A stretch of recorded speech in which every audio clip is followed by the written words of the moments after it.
Thank you for joining us this morning. My name is Shioni Flegel. I'm a managing director at PolicyLink. We're super excited to have this conversation with you today. We're going to be exploring housing justice, is environmental justice, building the movement for solutions at work. So we have three great panelists joining me, and we'll be spending our next 2 hours together, really digging into the important intersections between environmental justice and housing justice.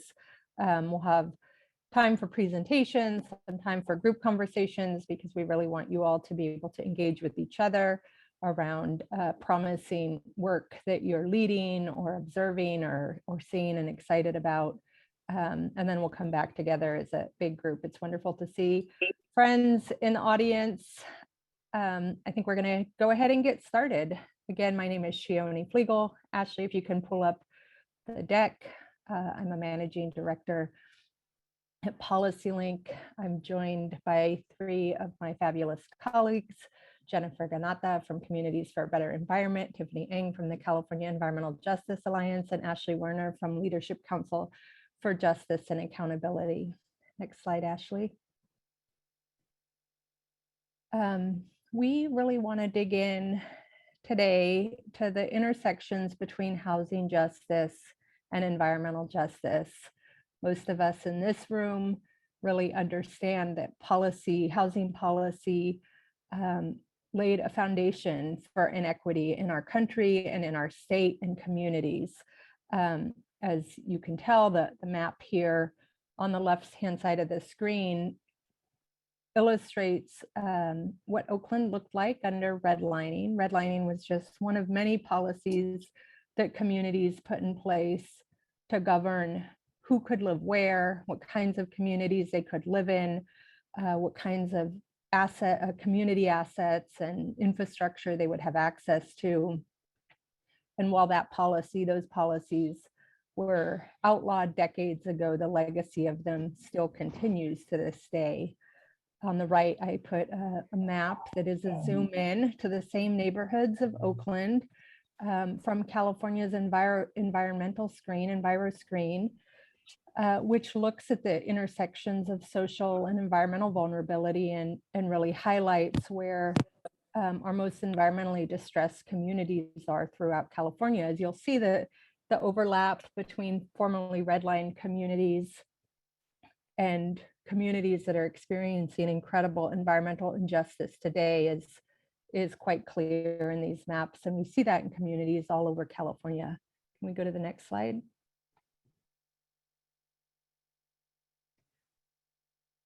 We know that communities' experiences are not static, and as new threats face them, whether it be the impacts of COVID and rent debt, the impacts of impending climate change, that those end up being layered on top of those inequities that were already experienced by communities.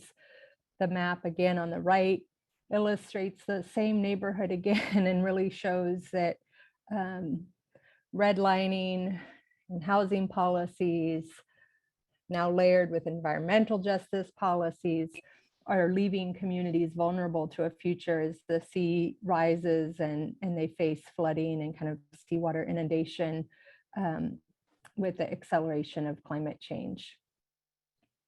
These are the same neighborhoods. If you looked at a map of Oakland, where renters are experiencing incredibly high rent debt and are struggling with the risk of eviction as a result of the pandemic.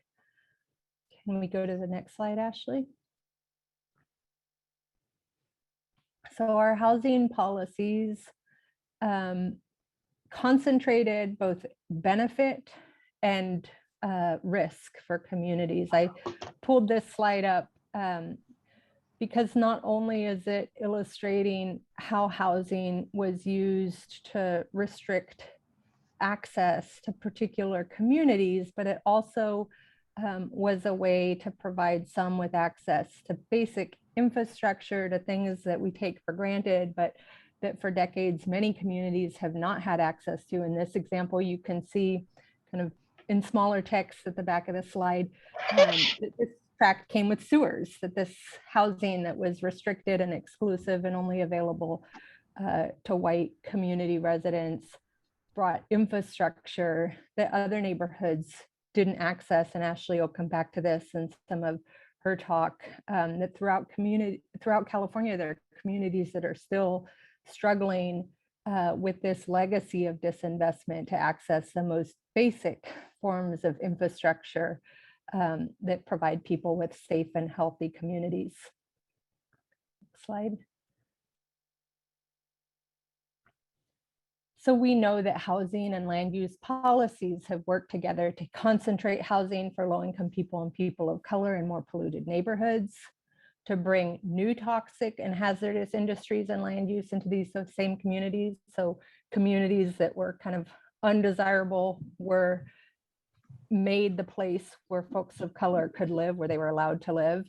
And then as new projects for development that were toxic or unwanted were brought into communities, they were concentrated back in those same neighborhoods.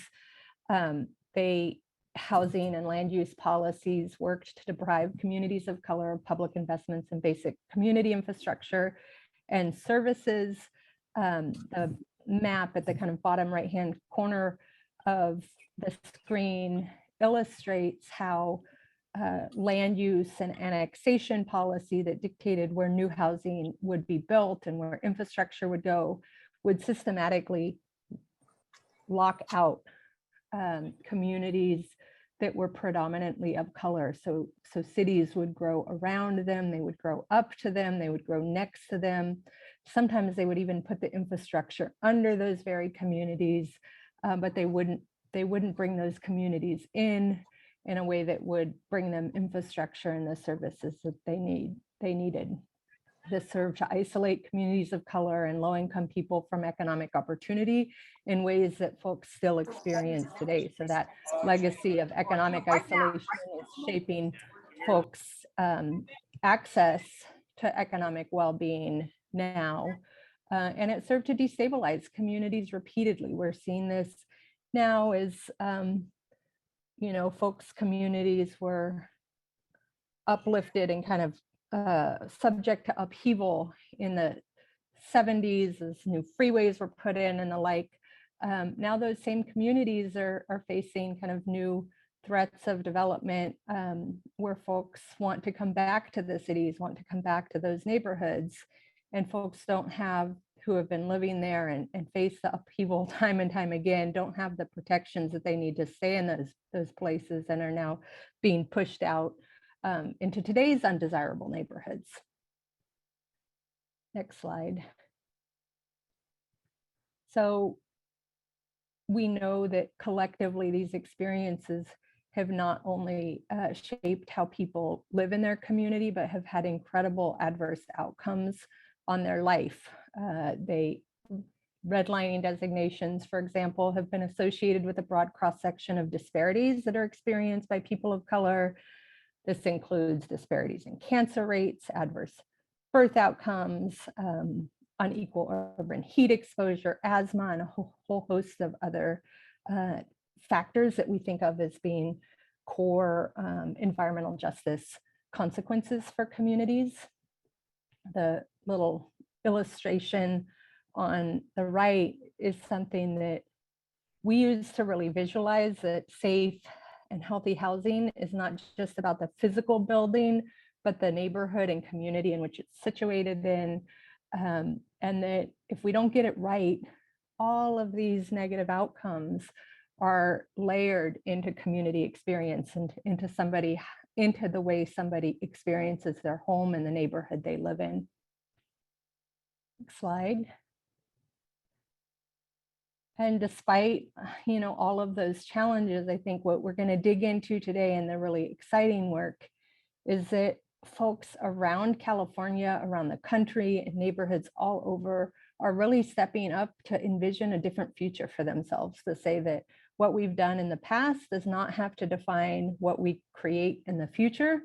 And our community residents, organizers, leaders are really putting forward a vision for a future where people have homes that are safe, that are in neighborhoods with clean air, with basic high quality infrastructure, where they have access to economic opportunity and are protected from displacement and eviction. And we have 3 great speakers who are going to really dig into that exciting work and share what's happening all over California. And I see that somebody is bombing our slides and I don't quite know how to shut them off. So I'm hoping our tech support can help with that as I pass it to our next speaker. Hi, is everything okay? Is everything working? Yeah, they're just scribbling on our slides as far as I can see right now. Okay, cool. Thanks, Shioni. So my name is Jennifer Gennada, and as Shioni mentioned, I work for Communities for a Better Environment. We're a grassroots community-based organization located in Northern and Southern California. In Northern California, we work out of the communities in East Oakland and Richmond. In Southern California, we work out of Southeast Los Angeles and Wilmington, Los Angeles. I would characterize my legal practice as one rooted in environmental justice, but I'd say that I really developed as a practicing attorney in the housing space. I had the privilege of working as an eviction defense attorney and doing land use in Los Angeles before going back to CBA as their senior staff attorney in 2018. So when I came back to CBA, I had the benefit of doing housing for several years and really began to see many of our organizing campaigns in a housing justice lens. Next slide, Ashley. So one piece of environmental justice legislation I really found interesting and connected to housing was SB 1000. For folks who are familiar with SB 1000, SB 1000 is Senator Leva's bill, and it's also known as the environmental justice element. And it was signed into law in September of 2016, making 2018 the first year it went into effect. Under SB 1000, jurisdictions are supposed to advance equity and protect human health. Specifically, the law in California is a jurisdiction must identify objectives and policies to reduce the unique or compounded health risks in disadvantaged communities by means that include, but are not limited to, the reduction of pollution exposure, including the improvement of air quality, the promotion of public facilities, food access, safe and sanitary homes, and physical activity. It goes on to say that jurisdictions must identify objectives and policies to promote civic engagement in the public decision-making process, and they must identify objectives and policies that prioritize improvements and programs that address the needs of disadvantaged communities. So CEJA, the California Environmental Justice Alliance, and you're going to hear from Tiffany, who is currently the co-director at CEJA, co-sponsored SB 1000. I'll also mention that CBE and Leadership Council, where Ashley is from, are members of CEJA. And so we work closely in different statewide policies. And right now we're trying to figure out how to implement SB 1000. So I don't have it in these slides, but I did put into the thread of the conference app a link to CEJA's SB 1000 toolkit if anyone's interested in looking at it, and shameless plug. But the CEJA toolkit is pretty useful in figuring out the nuts and bolts of SB 1000. I'd also suggest referencing OPR's guidance on SB 1000 too, as it's pretty useful and thorough. So going back to SB 1000, there is also another bill which creates a link to environmental justice and ensuring climate adaptation and resilience policies are updated in the general plan when the housing element gets updated, and that's SB 379. And that requires updates to the safety element when there's an update to the general plan after 2017. So something that you need to know about SB 1000 gets triggered when you update 2 or more elements. So in the case of most jurisdictions updating their 6th cycle housing element, you're likely going to have an update on your housing element and your safety element, and then it gets you to an EJ element, which again, an EJ element doesn't have to be a standalone element, but does require to have EJ integrated into all of your program's policies if you don't have a standalone element. So next slide. So this is all to say, I think, you know, at CBE, we've been doing environmental justice work and we've been focusing on things like lead abatement. We've been working for many years now on the Exide cleanup. You know, we work a lot on land use and ensuring that communities that are living next to polluting facilities are protected, and public health is a priority. But I wouldn't say that we have been specifically working on housing, and that's more of a more recent thing, but seeing, and I think a lot of it has to do of seeing this intersection between housing and environmental justice. So I think, like, if you can go to the next slide, Ashley. So CBE has, as I've mentioned, that CBE works in Wilmington. And Wilmington is in the harbor area and is located by the Port of Los Angeles and is home to multiple oil refineries as well as neighborhood oil drilling operations. In Wilmington, there's about 51,000 people, and that's as of 2000, and it takes up about like 9.14 square miles in LA, and 87% of that population is Latinx. There's a median income of 40,000 people, or $40,000, sorry. And about 62% of the folks are renters in Wilmington. So if you were to apply SB 1000 to the city of Los Angeles, you'd go into your CalEnviro screen. And CalEnviro screen is a tool that's created by California's Office of Environmental Health Hazard Assessment. You'll find out the community of Wilmington in the city of LA actually has a CalEnviro screen score of between 91 to 99, which makes Wilmington one of the more pollution burdened communities in California. So CalEnviro screen is important too. If you're using SB 1000, you're trying to figure out which jurisdictions have communities that have disadvantaged communities, that can help you actually identify them. And I will also preface, I think that most folks that in this conference are probably more familiar with housing element, and you're kind of wondering, why am I talking about the EJ element? But they're connected. So 2021 was a big year for many jurisdictions needing to update their housing element. And the city of LA actually had to update their housing element. And so CBE is part of a coalition in Los Angeles called ACT LA, which is the Alliance for Community Transit Los Angeles, which is a broad-based coalition made up of organizations with expertise in engaging in transit justice, housing justice, environmental justice, public health. So back in 2021, ACT LA began commenting on the city of Los Angeles housing element. And one of the things that my colleagues from CBE and I saw in reviewing LA housing element was there was no real integration of EJ policies.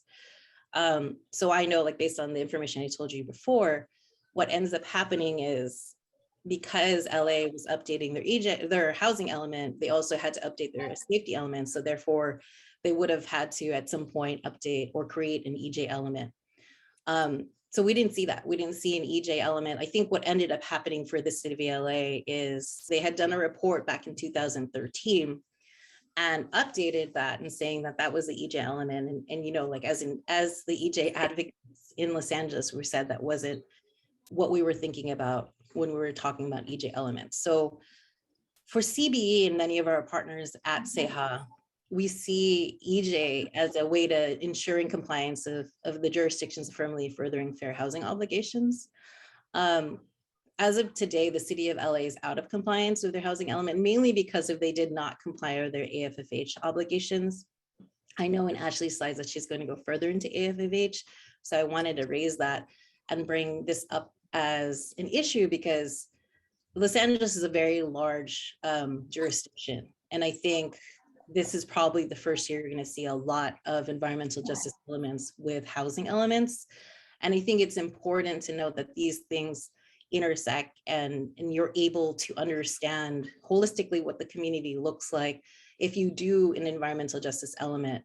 I think if we look at how all the elements interact, then it can ensure that housing elements are being developed with an eye towards equity. So at CBE, we understand that safe, affordable housing is an environmental justice and public health concern, but we also understand that environmental justice is public health. So both housing justice and environmental justice must be analyzed under the umbrella of public health. If we can go to this, I'm going to go to my last slide. So next slide, Ashley. So I'll end with this slide. And access to safe and affordable housing is a direct impact on public health. The same communities, as Shioni had pointed out, the same communities that face the highest rent burden are often the same frontline communities who bear the brunt of the negative impacts brought on by multiple intersecting crises related to housing, houselessness, and environmental racism. And I think in me sharing this information is more to see how these are all connected. and I think there was a question, is the housing element and the safety element are being updated, then a standalone EJ element must be created? No. I'm saying that an environmental justice element can either be a standalone or those policies have to be integrated in the different elements that are being updated. So you'll see them in the policies. But like so the example I was using was the city of Los Angeles. You didn't see that. It wasn't being integrated and thinking intentionally, what does it mean for environmental justice in the context of housing?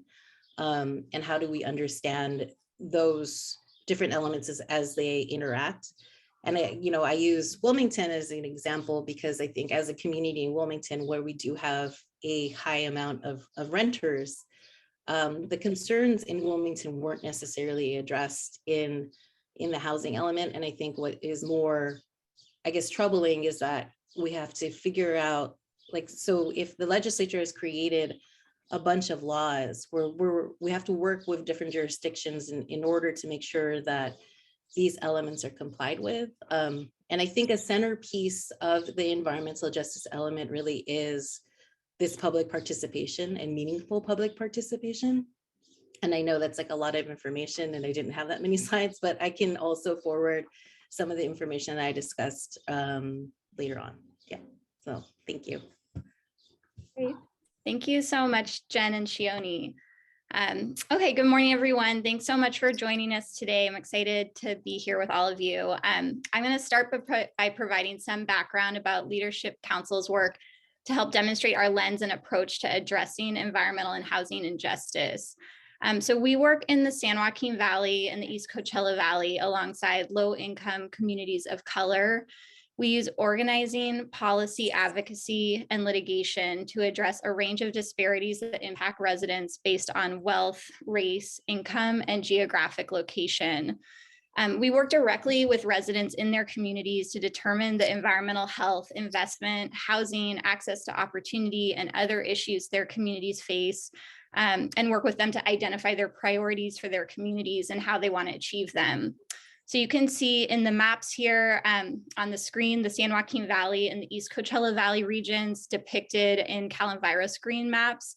And what's really striking to me about these maps is the concentration of highly burdened communities in these regions, which are shown in red and orange. Many of the state's most environmentally burdened communities are in these regions. And then also their close proximity to places with low levels of environmental burden, so which you see in green and yellow. So there's really striking disparities in environmental vulnerability within cities and counties themselves. And so the disadvantaged communities in the regions we work in are impacted by many different overlapping housing and environmental justice issues, which include many of the issues that Shioni and Jen have talked about.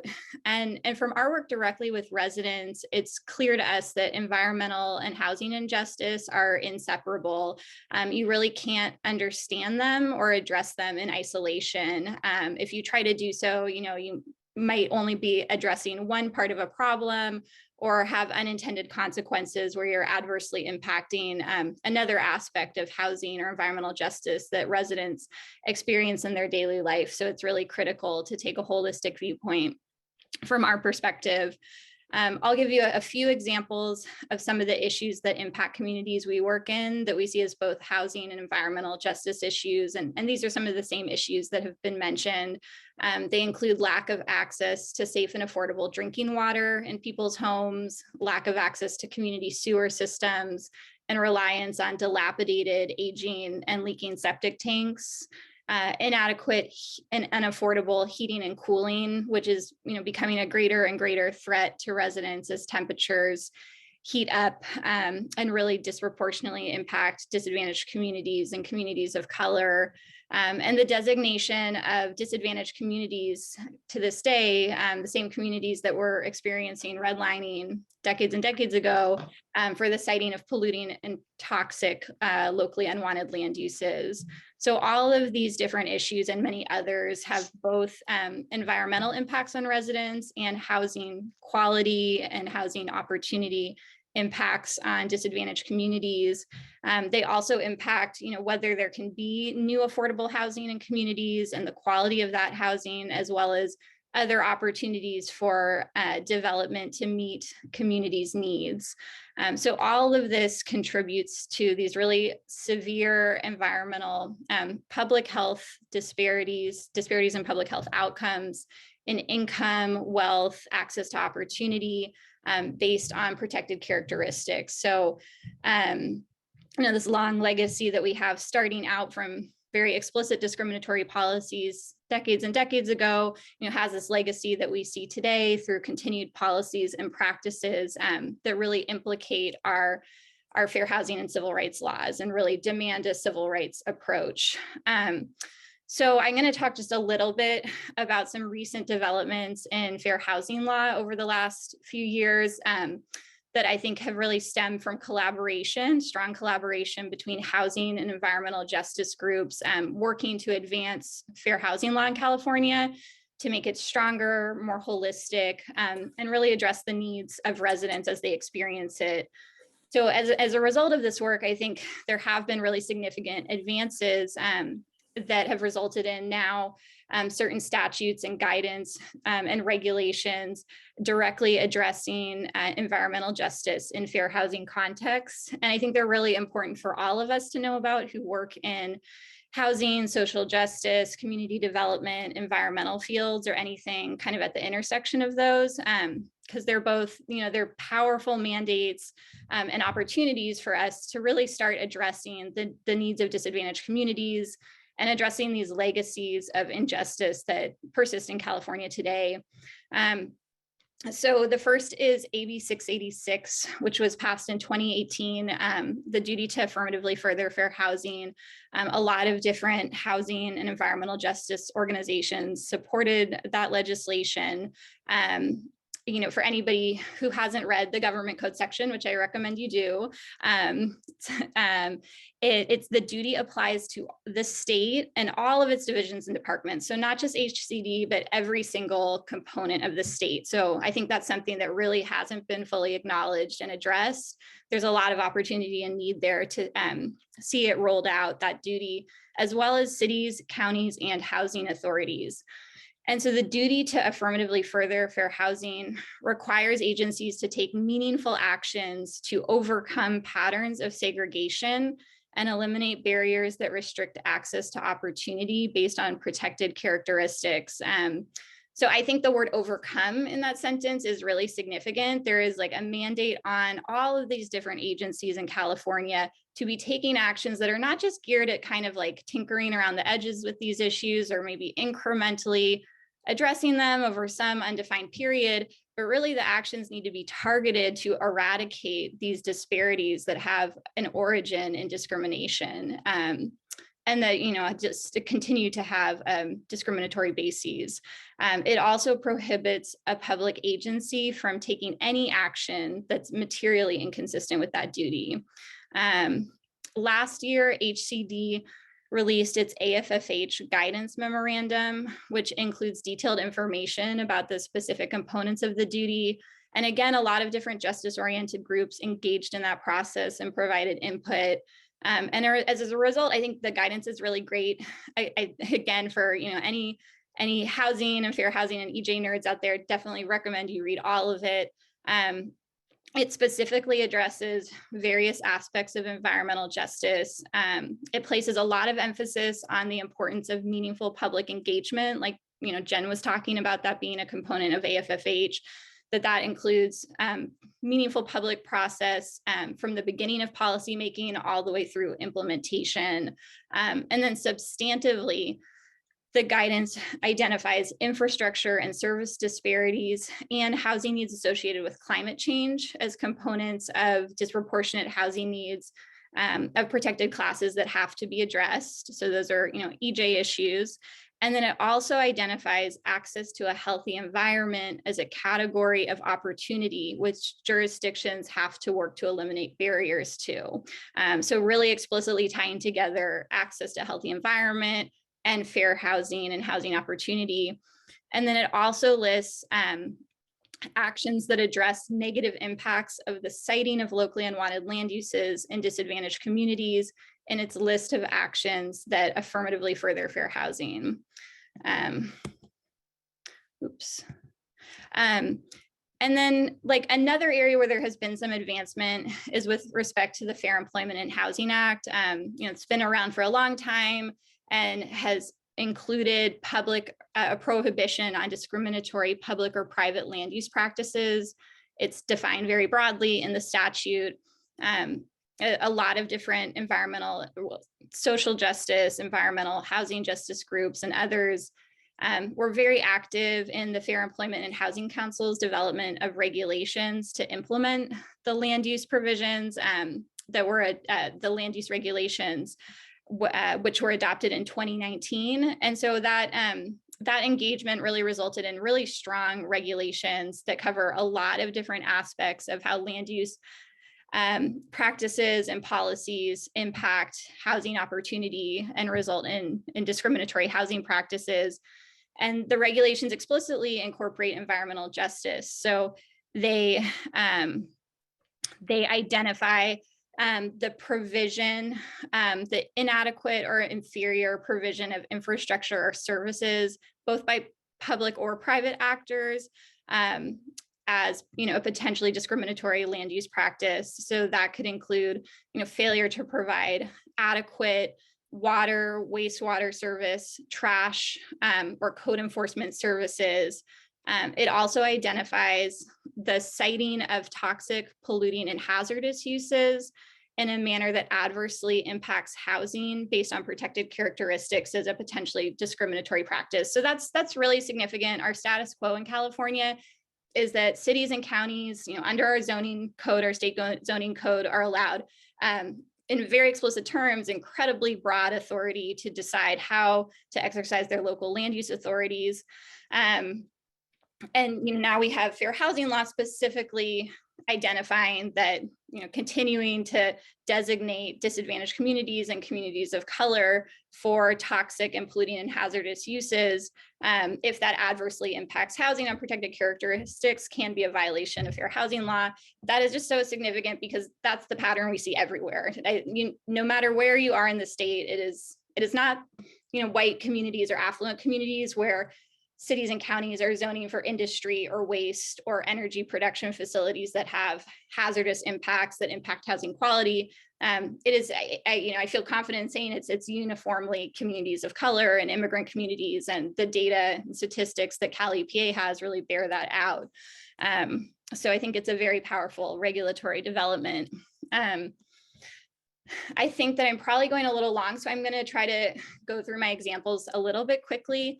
But I have two examples of places that Leadership Council is working with community partners and residents and community-based organizations to try to implement these policy advancements and really ensure that communities have the benefit of these advances in the law, requiring cities and counties to affirmatively further fair housing and prevent land use discrimination.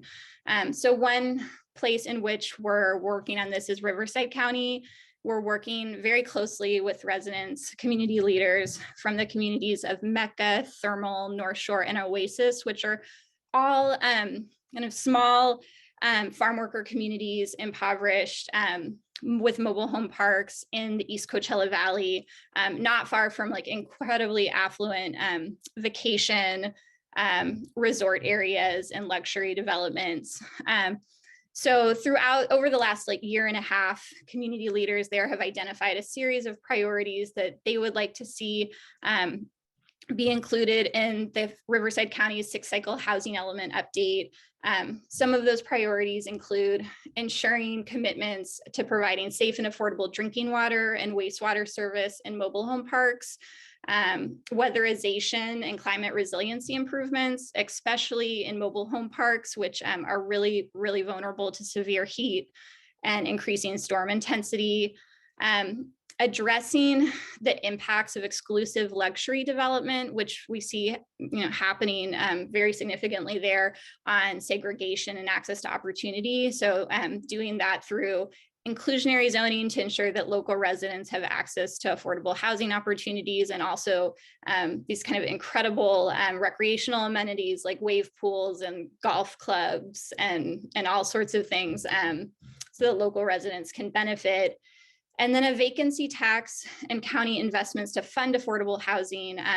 As I'll talk about in the next slide, there's the housing element identified almost a 30% vacancy rate in the Eastern Coachella Valley because of all of the vacation housing and seasonal housing that people kind of jet in to use and then leave, and identifying that has really severe impacts on the housing supply for local residents and housing costs. So residents would like to see there be a vacancy tax to ensure that that money can be used to actually address the issue of housing prices and lack of supply and create affordable housing, and really target the residents who have the most severe need, which is extremely low income and very low income residents. Would like to see stronger renter protections, and then also environmental justice measures, including improving air quality, especially in mobile home parks that often have really bad air quality because of pervasive dust. So the community has done a lot of different advocacy to try to influence the housing element, ensure that their views are incorporated into it, attended workshops and hearings, met with supervisors, submitted comments. Unfortunately, very little of that input was actually reflected in the housing element.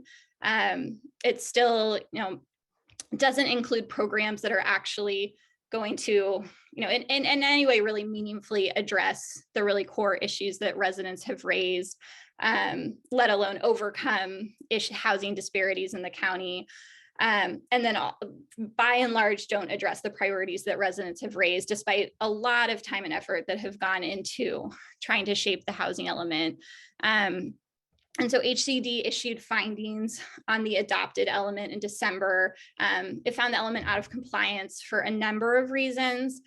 Some of the things that were heartening about the findings was that the findings did acknowledge that, there wasn't, it was a problem that public input was not fully incorporated or really not reflected very well at all in the element. And that, if we're going to invite people to engage in this process as jurisdictions are really required to, they also need to be incorporating public input. There wasn't really enough analysis of the actual needs of individual communities, and acknowledging that that's essential to develop programs that are actually going to be targeted effectively to address the needs of disadvantaged communities. And then the programs in themselves were not sufficient. They didn't have enough timelines. They weren't enforceable. They, won't necessarily have a beneficial outcome on housing needs in the planning period, and, are not adequate yet to further fair housing. So just to kind of conclude on this one, I think it's, there's an exciting opportunity here with HCD seeking to implement the AFFH duty, its new guidance.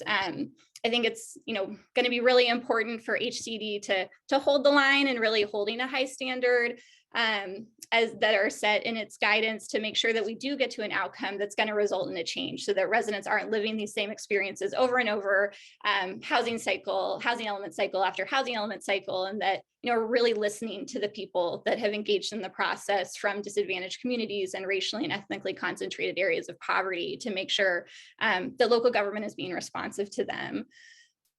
So that work is continuing. And then very briefly, I have one slide on Fresno residents' fight for just land use and fair housing. There's a ton of work being done in Fresno to try to combat really awful discriminatory zoning and land use practices. And I won't go into it deeply at all, but just kind of note a few points that residents in the city and county in South Fresno neighborhoods, which are do include Cal and Virus Green's top most burdened community in the state of California, and many others. Yay, Sophia, thank you. Glad to see you. They have really challenged the city and county on practices where they've used their land use authorities to designate and zone entire communities, like literally the community, for industrial development. So that the idea being that the community will disappear, or maybe the city doesn't know the community is there, and it will be replaced by industrial development, which is kind of deemed more important or valuable than those communities and the homes that exist there. So, that's, to me, very clearly a blatant violation of fair housing laws, and, let alone just a lack of acknowledgement and value for the importance of those communities. and their continuation. So you can kind of see in the land use maps here on the right what that zoning looks like. The gray represents industrial, purple represents business park. Business park allows general industrial uses, so it's essentially as an industrial zone. What you don't see is that in a number of these areas, there are communities there, so people live there, and schools are there. The blue indicates a school, so you see a school surrounded by a sea of proposed industrial development. So we have seen really, there have been for many, many years impacts of the zoning. It is continuing to evolve as new e-commerce facilities get located in the area, biomass facilities proposed, a whole range of facilities that have really severe impacts on quality of life, public health, and housing in particular, really destabilizing housing. There are all the tools I mentioned that have been mentioned, including SB 1000. Residents are trying to use to really speak up for their rights and get attention, seek changes in land use practices and mitigation. CEQA is also a really essential tool. I would say without CEQA, a lot of neighborhoods would have been paved over by now. So it is crucial in protecting residents and their housing quality. And I'll just flag the Attorney General sent in to Fresno County a really great letter last week acknowledging these issues. They sent it to Fresno County and calling them out as potential fair housing violations that policies to specifically focus industrial development in communities of color that are overburdened are likely to violate fair housing laws. So exciting to see that development, calling local governments to account on these policies. And then I'll just conclude by saying, we have a really great policy framework that's taken a lot of collaboration and work from the grassroots level to the state level to advance in California. We really need more change. Our state law can, if you go look at the state zoning code, it is very explicit in, stating several times that local authority, locals have wide-ranging control over land use. And we really have to rein that in more explicit ways in order to balance that with civil rights, because the result of that excessive local control has been severe infringement on civil rights. So, we hope to work with all of you guys to make that happen in future years. And I'm going to pass it over to Tiffany, and I'm so sorry because I'm sure I went over my time. No worries. Yeah, these are great presentations. I'm really enjoying these discussions here. Hi, everyone. My name is Tiffany Ng, and I am an interim co-director at the California Environmental Justice Alliance, or CEJA, who focuses on our program work. And I'm really excited to share some more information about our alliance's work to advance solutions for healthy and safe and affordable housing. Next slide, please, Ashley. So for those of you who are new to CEJA, we are a statewide community-led alliance that works to achieve environmental justice by advancing policy solutions. So you can see some of our members here in the map on the right. We have, folks here like Jen is from CBE. We have Ashley from Leadership Council, and we have about 8 other member organizations throughout the state of California. Next slide, please. So one thing I'm really excited to share is that, for a couple of years, our alliance has been working on policy solutions that kind of address this intersection between EJ and housing. And one thing that we've really found is that a lot of housing legislation over the past, past decade, frankly, and conversations about housing have really focused on solutions and strategies that want to fast track mostly market rate housing. And we always, obviously from our perspective, it's been really challenging because a lot of the solutions that we are seeing are not addressing the urgent housing needs of many low-income residents and communities of color. We've also seen, as Ashley has mentioned, bills that are attempting to weaken the California Environmental Quality Act, or CEQA, which in our experience has been mistakenly perceived as a substantial barrier to housing development. So what we did to combat what we felt were mostly false policy solutions that did not get to the heart of why we have barriers to housing and affordable housing, members of our alliance work together with other groups like environmental justice groups, housing justice groups, and other racial justice organizations to create this kind of extensive policy platform that ensures that no one has to choose between having safe and affordable housing and living in a healthy and clean environment. We also want to make sure that we think of housing in a very comprehensive way, so that we're looking at housing within communities. So like, how are housing's developments and units, linked to climate resilient infrastructure and resources?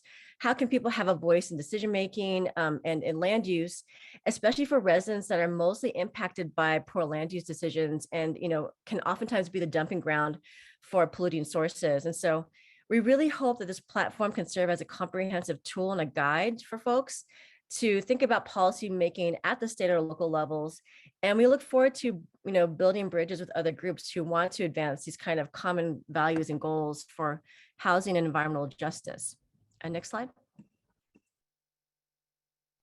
Thanks. I think we went over this already, but just to clarify, the way that EJ groups define EJ is that we believe that EJ is about the basic right of all people to live, work, go to school, play, and pray in healthy, accessible, and clean environments. And so when we think of housing, we think of housing as a part of our environment. And when it comes to CEQA in particular, we see CEQA as important because it allows people to be notified of projects being proposed for their neighborhoods, gives people a process to share feedback and concerns regarding projects that are coming into their neighborhoods, and also allows opportunities for recommending ways to improve on projects. So we really want to emphasize through these presentations that there is a big link between housing justice and EJ, and we want to find ways either through policymaking or through current laws in which we could advance these joint goals of housing justice and EJ. And next slide, please, Ashley. Thanks. So, and we can drop the link in the chat if that's helpful to the platform, but we have basically 5 buckets or main areas of focus in this policy platform. So the first bucket is kind of this focus on ensuring safe and healthy housing. And this includes practices and policies that would require all housing to be affordable, safe, sanitary, and in good condition. We also want to make sure to promote healthy and land use compatibility and ensure that housing is not sited on or near toxic or polluted land. And this comes up a lot in some of the housing policies that we're seeing, where when we don't do good environmental review, we're worried that housing might not be scrutinized or evaluated for how it might be sited in areas that are not really habitable for people, that might actually expose people to greater harm. When people do cleanup, are they doing really high quality cleanup, or are they capping land and possibly inadvertently exposing people to toxic and unhealthy, situations? Sorry. The next bucket on the next slide is about promoting a comprehensive and resilient approach to development. And so this section really focuses on how to protect, for example, the biological and cultural diversity of communities and prevent sprawl. We also want to find solutions that promote more climate resilient housing. We definitely want to invest in resilient community infrastructure and services for under-resourced communities. And we want to be mindful and aware of any solutions that might actually become, like, in some ways, greenwashing or partial green solutions and other false environmental solutions that actually do not benefit neighborhoods, even if they are intending to do that. On the next slide, we can talk more about, our third bucket, which is about protecting vulnerable tenants and communities. And so this kind of focus area talks about, how do we create robust anti-displacement requirements? How do we ensure strong tenant protections and services for residents? Are there ways to mandate accountability and disclosure for predatory landlords?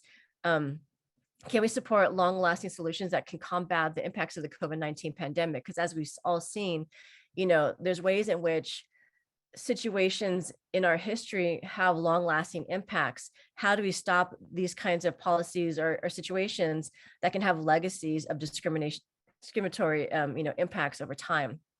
And last but not least, we want to make sure that we decriminalize houselessness. And I think it's really important to address this situation, because sometimes people don't realize that, like, the unhoused community is a large part of the EJ community, right? There's a lot of overlap there. And when we don't talk about homelessness and houselessness, we aren't able to really advance environmental justice as well. The fourth bucket or focus area of this platform talks about ways to advance just and equitable housing development. And so we kind of highlight solutions that directly address legacies of segregation and discriminatory practices in communities across the state. We want to find ways to prioritize housing that's affordable for low, very low, and extremely low income households. Think about ways to preserve affordable and rent stabilized housing. And of course, in terms of resources, we want to increase budgets and sources of funding for affordable housing to make sure that we can increase those units. We want to harness public land for public good. And this is one central thing for environmental justice communities, because we talk a lot about having like a just transition, but how can we really decommodify housing and cultivate alternative ownership models that bring resources and agency to residents and people who want to have like more of a say over land and housing. Last but not least, we have this 5th section in our platform that talks about increasing equity and accountability in housing and in land use decisions. So there are policies and recommendations on ways to embed equity and center community voices in decision-making, and how we can guarantee equitable access to a fair judicial process so that when problems do occur, people can be able to litigate or create, talk to decision makers about ways to have accountability so that developments and land use decisions don't inadvertently or disproportionately impact low-income communities and communities of color. And so that's kind of like in a nutshell, the overview of our environmental and housing justice platform. On the next slide, I just want to share some parting thoughts around like ways in which we can think about, important environmental laws and tools. And, we talk a lot about CEQA just because we do see it as a way in which people are trying to like kind of fast track housing. And I know this can be, a big point of conversation that we can talk about further in the next part around, the small group conversations. But, how are we able to advance EJ in housing? So again, that people don't have to choose between having a safe and healthy environment and having good, affordable, accessible housing. What are ways in which we can advance environmental laws without, weakening them and creating unintended consequences? People mentioned also tools like Cal and Virus Screen in the chat, and I think that's great because in addition to things like CEQA, there's other ways in which we can advance EJ in housing and land use through existing tools. And so on the next slide, there's more information about some of the groups and organizations, next slide, that have been supporting this platform. And again, really looking forward to finding ways in which we can build together and kind of address these intersecting goals for racial justice, economic justice, EJ, and housing justice. So thanks so much. Great. Go ahead, Shioni. I was just going to thank Tiffany and let the group know that we're going to be moving into breakouts. Ashley, do you want to give us some kind of high level instruction for that conversation? Yeah, I think pretty simple. We'll just get put into 4 breakout groups randomly, and the facilitators, each of the panelists, will have some questions, which are really just geared towards facilitating group conversation about what you've heard and reflecting on it and kind of sharing your experiences. And then we'll come back into the big group and share out those reflections. So tech support, I think you can invite people into their breakout rooms. We'll plan on being back in the big group by noon.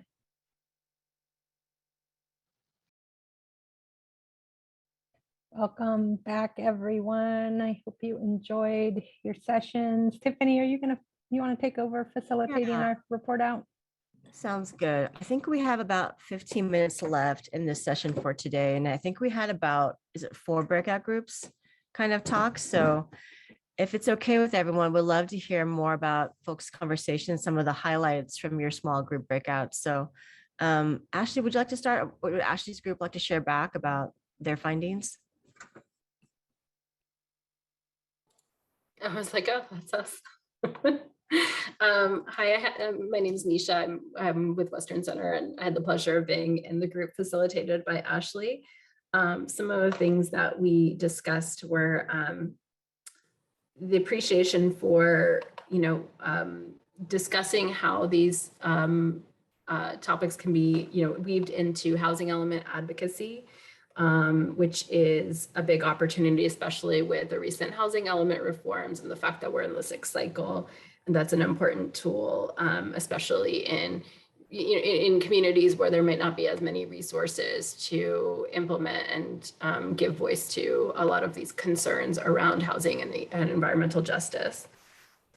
We also spent a lot of time talking about CEQA and about this sort of binary, like there's this idea that CEQA is a barrier to, the common perception that CEQA is a barrier to housing, and yet it is a tool for the clients and communities that we work with and that we care about. And we, just really trying to figure out how to have that conversation in a way that's productive about, okay, how do we debunk or discuss without defensiveness on CEQA about like what are maybe some of the misconceptions, what are all of the exemptions and exceptions to CEQA that we can discuss and find out, okay, well, where the problem lies, and really, acknowledging that it's for the creation of healthy homes, we really need to think about incorporate that as a tool.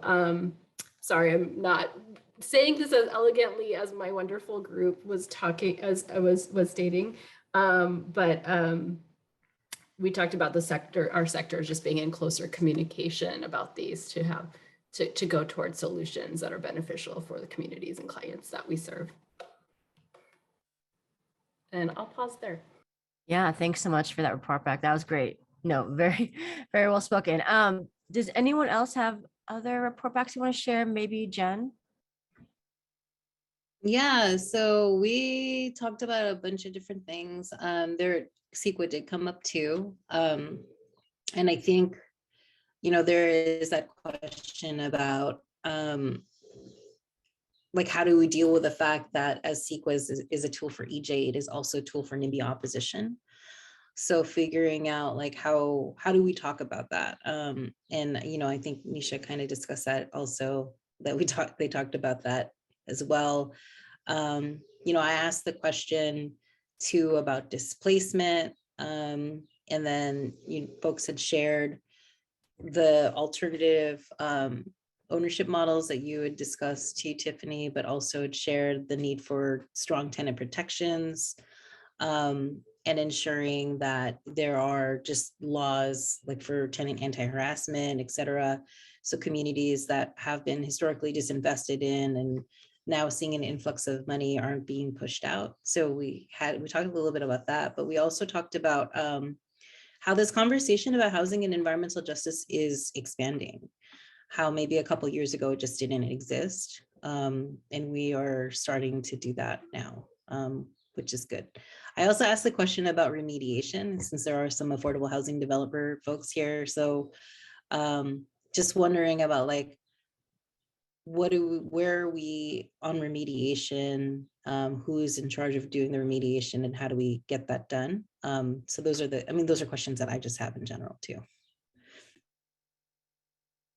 Yeah, thanks so much, Jen, for sharing that. Shioni, would you like to share more from your group, or do you have someone who would like to share back? Sure. I think I agreed to share back for the group. We had a good conversation, and I'd say there were kind of 3 different themes that came up.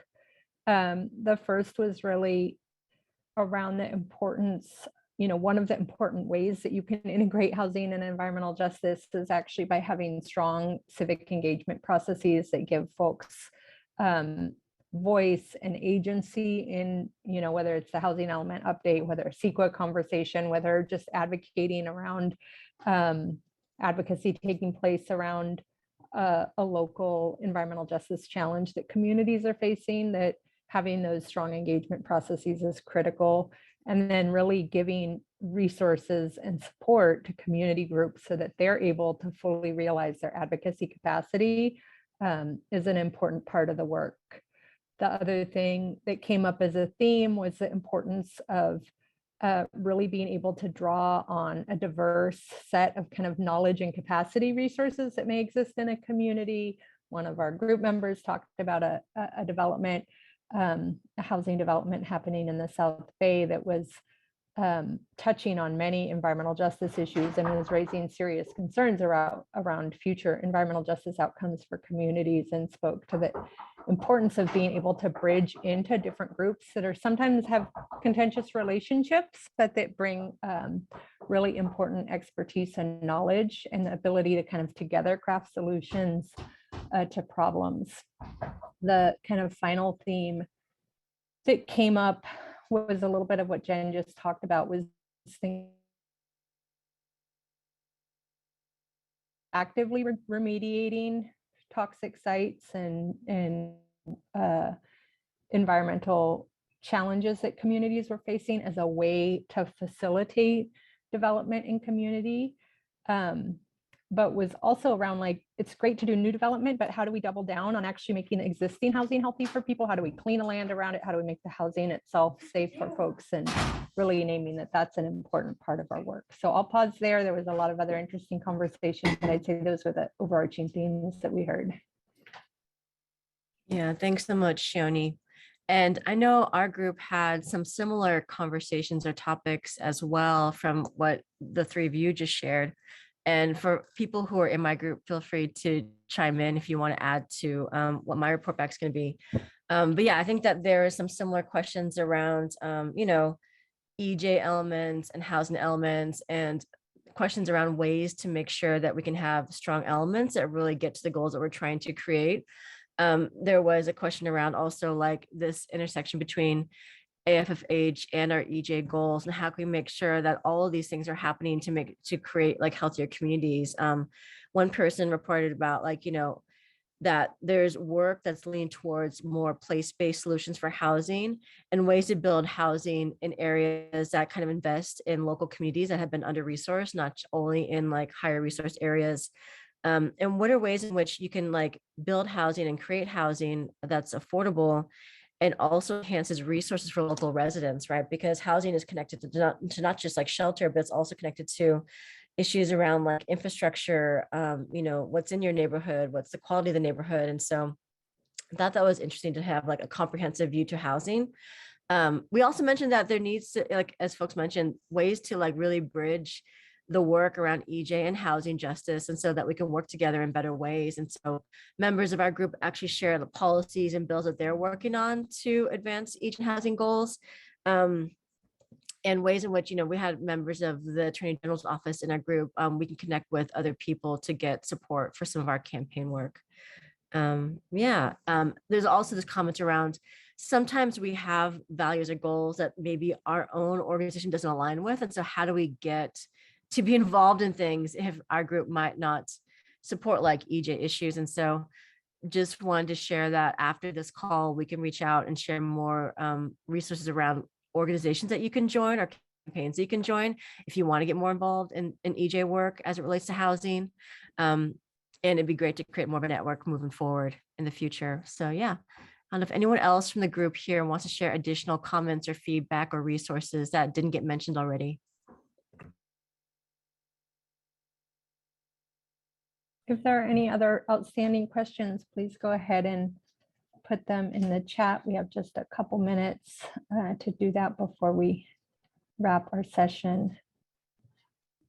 I would also encourage you, the conference app is a great way to connect with your peers. So if you see someone on a participant here that you got to hear from or interested in connecting with, look them up on the app. You can direct message them there and make connections that way. I think seeing no questions, I want to thank you all for joining us this afternoon. It was a pleasure to have you in the conversation. Super exciting to hear about the great work so many of you are doing. And we look forward to continuing to see what great things you do after the conference. Thanks, everyone. Thank you. Thanks so much. Please keep in touch.